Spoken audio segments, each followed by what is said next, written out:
లభ్యమైన మహిళ మృతదేహం కేసును పోలీసులు ఛేదించారు. సామూహిక అత్యాచారానికి పాల్పడి అత్యంత పాశవికంగా హత్య చేసినట్లు నిర్ధారించారు. హైదరాబాద్లోని ఓ ప్రాంతానికి చెందిన 32 ఏళ్ల మహిళకు భర్త, 4 పిల్లలు. ఆమెకు కళ్లు తాగే అలవాటుంది.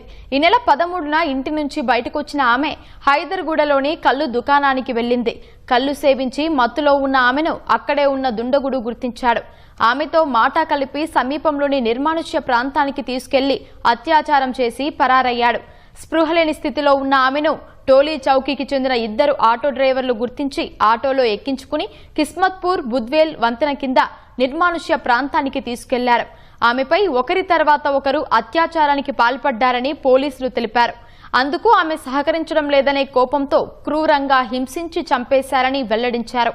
3 అదుపులోకి తీసుకున్న పోలీసులు ఒకరి మీద అత్యాచారం, మరో 2పై అత్యాచారం కేసు నమోదు చేశారు.